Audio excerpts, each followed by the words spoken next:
നമസ്കാരം. പശ്ചിമേഷ്യയിൽ വീണ്ടും സംഘർഷം മൂർച്ഛിക്കുകയാണ്. അമേരിക്ക ഇറാൻ ആക്രമണങ്ങൾ ഇപ്പോൾ വീണ്ടും തുടർക്കഥയാവുകയാണ്. കഴിഞ്ഞ ദിവസങ്ങളിലൊക്കെ തന്നെ അമേരിക്കൻ വിമാനങ്ങൾ അതിശക്തമായ തോതിലുള്ള ആക്രമണം ഇറാനിൽ നടത്തിയപ്പോൾ ഇറാൻ ആകട്ടെ ഗൾഫ് രാജ്യങ്ങളിലുള്ള അമേരിക്കയുടെ താവളങ്ങൾക്ക് നേർക്കാണ് ആക്രമണം നടത്തിയത്. ബഹ്റിനിലും കുവൈറ്റിലും എല്ലാം തന്നെ ഇറാൻ അതിശക്തമായ തോതിലുള്ള ആക്രമണമാണ് കഴിഞ്ഞ ദിവസങ്ങളൊക്കെ തന്നെ നടത്തിയത്. ഡൊണാൾഡ് ട്രംപ് കഴിഞ്ഞ ദിവസം തന്നെ പറഞ്ഞിരുന്നു, എന്നെ ആരെങ്കിലും വധിക്കാൻ ശ്രമിച്ചാൽ, അതായത് തന്നെ വധിക്കാൻ ഇറാൻ ശ്രമിക്കുകയാണെങ്കിൽ അവരെ തങ്ങൾ തീർത്ത് കത്തിക്കുമെന്നാണ്. അതായത് 1000-ഓളം മിസൈലുകൾ തങ്ങൾ തയ്യാറാക്കി വെച്ചിട്ടുണ്ട് എന്നായിരുന്നു ട്രംപ് പ്രഖ്യാപിച്ചത്. ഇനിയും ആയുധങ്ങൾ തങ്ങളുടെ കൈവശമുണ്ട്, അവ ഞങ്ങൾ പ്രയോഗിക്കും എന്ന് പറഞ്ഞിട്ടുണ്ടായിരുന്നു. ഇതിനിടയിലാണ് മറ്റൊരു വളരെ പ്രധാനപ്പെട്ട സംഭവവികാസം ഉണ്ടാകുന്നത്. ഈ വിഷയത്തിൽ ഇപ്പോൾ റഷ്യ പ്രത്യക്ഷമായി തന്നെ ഇടപെട്ടിരിക്കുകയാണ്. നേരത്തെ റഷ്യ പരോക്ഷമായി ഇറാനെ പല രീതിയിലും സഹായിക്കുന്നുണ്ട് എന്നുള്ള ആരോപണങ്ങൾ നാലുപാടും ഉയർന്നിരുന്നു. എങ്കിലും അത് അക്കാര്യം ആരും സ്ഥിരീകരിച്ചിട്ടില്ല.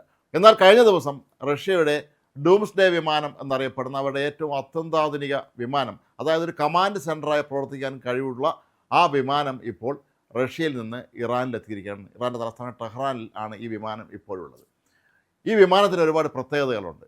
ഇത് ശരിക്കും ഒരു കമാൻഡ് സെൻറ്ററായി പ്രവർത്തിക്കാൻ കഴിവുള്ള ഒരു വിമാനമാണെന്ന് പറഞ്ഞല്ലോ. അതായത് ഒരു വലിയ യുദ്ധമുണ്ടായാലും, അത് ആണവ യുദ്ധമാണെങ്കിൽ പോലും ആകാശത്ത് നിന്ന് റഷ്യൻ പ്രസിഡൻറ്റിനും അവിടുത്തെ ഏറ്റവും ഉന്നതരായ വ്യക്തികൾക്കും യുദ്ധത്തെ പോലും നിയന്ത്രിക്കാൻ കഴിവുള്ള എല്ലാവിധ സംവിധാനങ്ങളും അതിലുണ്ട്. ഏറ്റവും നൂതനമായ IT സാങ്കേതിക സംവിധാനങ്ങൾ ഉപയോഗിച്ചാണ് ഈ വിമാനം പ്രവർത്തിക്കുന്നത്. കൃത്യമായ എതിരാളികളുടെ നീക്കങ്ങളും മനസ്സിലാക്കാനും അവർക്ക് മുന്നറിയിപ്പ് നൽകാനും ഒക്കെയുള്ള ആധുനിക സംവിധാനങ്ങൾ ഈ വിമാനത്തിലുണ്ട്. ഒറ്റയടിക്ക് 6500-ഓളം കിലോമീറ്റർ പറക്കാൻ ഇതിന് സാധിക്കും. 850 കിലോമീറ്റർ വേഗത്തിലാണ് ഈ വിമാനം പറക്കുന്നത്. അതായത് വളരെ ഉയരങ്ങളിൽ നിന്നുകൊണ്ട് തന്നെ വളരെ സൂക്ഷ്മമായ കാര്യങ്ങൾ പോലും നിരീക്ഷിച്ചുകൊണ്ട് നിർദ്ദേശങ്ങൾ നൽകാൻ ഈ വിമാനം ഉപയോഗിച്ച് കഴിയും. ചുരുക്കത്തിൽ ഈ വിമാനം ഒരു പക്ഷേ ഇറാൻ്റെ സഹായത്തിനായി റഷ്യ അയച്ചു കൊടുത്തതാണ് എന്ന് തന്നെ വേണം കരുതാൻ. റഷ്യൻ പ്രസിഡന്റ് വ്ളാഡിമിർ പുടിൻ ഇക്കാര്യത്തിലൊരു തീരുമാനമെടുത്തിട്ടുണ്ട് എന്നാണ് പറയപ്പെടുന്നത്. അതിൻ്റെ ഭാഗമായി ഇങ്ങനെ യുദ്ധം നീളുകയാണെങ്കിൽ, അതായത് ഇറാന് നേർക്ക് അമേരിക്ക വീണ്ടും വീണ്ടും ആക്രമണം നടത്തുകയാണെങ്കിൽ ഇടപെടാൻ തന്നെയാണ് റഷ്യ തീരുമാനിച്ചിട്ടുള്ളത് എന്നാണ് പറയപ്പെടുന്നത്. ഇത് അമേരിക്കൻ പ്രസിഡന്റ് ഡൊണാൾഡ് ട്രംപിനെ സംബന്ധിച്ചിടത്തോളം വലിയൊരു തിരിച്ചടിയാണ്. കാരണം അമേരിക്കയിലെ വലിയൊരു വിഭാഗം ജനങ്ങളും സൈന്യവുമൊക്കെ തന്നെ ഈ യുദ്ധം കൊണ്ട് മടുത്തിരിക്കുകയാണ്. അവരിൽ പലരും എന്തിനാണ് ഈ ആവശ്യമില്ലാത്ത യുദ്ധം ചെയ്യാൻ പോയത് എന്നുള്ള ചോദ്യം അവിടെ ചോദിക്കുന്നു. മറ്റു ചിലരാകട്ടെ പാകിസ്ഥാനെ പോലെയുള്ള തീവ്രവാദികളെ പ്രോത്സാഹിപ്പിക്കുന്ന രാജ്യത്ത് എന്തിനും മധ്യസ്ഥനെ നിർത്തിയും ചോദിക്കുന്നു. അമേരിക്കയുടെ സാമ്പത്തിക നഷ്ടം മറ്റൊരു ഭാഗത്ത്.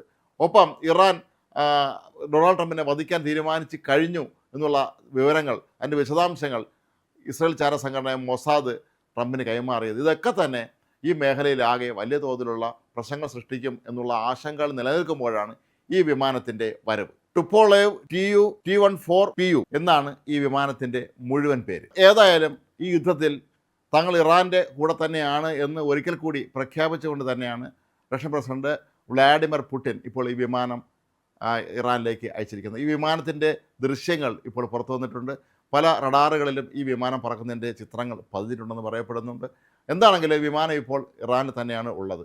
ഈ ദിവസങ്ങളിൽ അമേരിക്ക വീണ്ടും ഇറാന് നേർക്കുള്ള ആക്രമണം കൂടുതൽ രൂക്ഷമാക്കിയാൽ ഈ വിമാനത്തിൻ്റെ സംവിധാനങ്ങൾ ഉപയോഗിച്ചുകൊണ്ട് ഇറാന് അമേരിക്കയ്ക്ക് വലിയ തോതിലുള്ള തിരിച്ചടി നൽകാൻ കഴിയും. ഇറാൻ ഒരിക്കലും അമേരിക്കയിൽ പോയി അവരെ ആക്രമിക്കാൻ കഴിയില്ല എങ്കിലും ഗൾഫിലെ അവരുടെ സൈനിക താവളങ്ങൾ ഓരോന്നോരോന്നായി താർത്ത് തരിപ്പണമാക്കാൻ ഈ വിമാനത്തിൻ്റെ സഹായത്തോടുകൂടി കഴിയും എന്നാണ് പൊതുവെ കരുതപ്പെടുന്നത്. അമേരിക്കയുടെ ഗൾഫിലെ ഏറ്റവും പ്രധാനപ്പെട്ട സൈനിക കേന്ദ്രം സ്ഥിതി ചെയ്യുന്നത് ബഹ്റിനിലാണ്.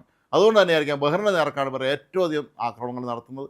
അതുപോലെ കുവൈറ്റിന് നേരെയും ഒക്കെ തന്നെ വലിയ തോതിലുള്ള ആക്രമണം ഇപ്പോൾ ഇറാൻ നടത്തുന്നുണ്ട്. ഇതിനൊക്കെ ഒരുപക്ഷെ ഇനിയുള്ള ദിവസങ്ങളിൽ ഈ ആക്രമണം രൂക്ഷമാക്കാൻ, അതല്ലെങ്കിൽ തങ്ങളുടെ നില ശക്തമാക്കാൻ ഒരുപക്ഷെ ഈ വിമാനത്തിൻ്റെ സാങ്കേതിക സംവിധാനങ്ങൾ തന്നെയായിരിക്കാം ഇനി അങ്ങോട്ട് ഇറാൻ ഉപയോഗിക്കാൻ പോകുന്നത് എന്ന് വേണം കരുതാൻ. ഇവിടെ നമ്മൾ മനസ്സിലാക്കേണ്ട ഒരു കാര്യമുള്ളത്, ഇറാൻ പൊതുവെ മറ്റെല്ലാ സൈനിക മേഖലകളിലും മുന്നിലാണ് എങ്കിലും അവർക്ക് ധാരാളം മിസൈലുകളുണ്ട്, അവർക്ക് മറ്റൊരുപാട് വലിയ കാലാൾപ്പടയുണ്ട്. പക്ഷേ വ്യോമസേന താരതമ്യേന ദുർബലമാണ്. ആ ഒരു വിടവ് നികത്താൻ തന്നെയായിരിക്കാം ഒരുപക്ഷെ റഷ്യ അവരുടെ ഏറ്റവും പ്രധാനപ്പെട്ട ഈ ഒരു വിമാനം, ഡൂംസ്ഡേ വിമാനം തന്നെ അയക്കുന്നത്.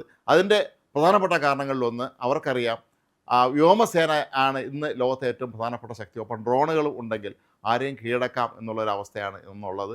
ഇറാൻ്റെ കൈവശം എണ്ണിയാൽ തീരാത്ത ഡ്രോൺ ശേഖരമുണ്ട്, മിസൈലുകളുണ്ട്. അമേരിക്ക 2 ആഴ്ച കൊണ്ട് തങ്ങൾ ഇറാനെ കീഴ്പ്പെടുത്തുമെന്ന് പ്രഖ്യാപിച്ചുകൊണ്ടാണ് രംഗത്തെത്തിയത് എങ്കിൽ പോലും ഇപ്പോഴും അവരെ പൂർണ്ണമായും പരാജയപ്പെടുത്താൻ കഴിയുന്നില്ല എന്നുള്ളത് മറ്റൊരു വശത്ത്. ഇതെല്ലാം മുൻകൂട്ടി കണ്ടുകൊണ്ട് തന്നെയായിരിക്കാം റഷ്യൻ പ്രസിഡന്റ് വ്ളാഡിമിർ പുടിൻ ഇപ്പോൾ തങ്ങളുടെ കൈവശമുള്ള വളരെ പരിമിതമായ എണ്ണമുള്ള ഈ ഒരു വിമാനം ഇപ്പോൾ ഇറാൻ്റെ രക്ഷയ്ക്ക് വേണ്ടി അയച്ചു കൊടുത്തിട്ടുള്ളത്.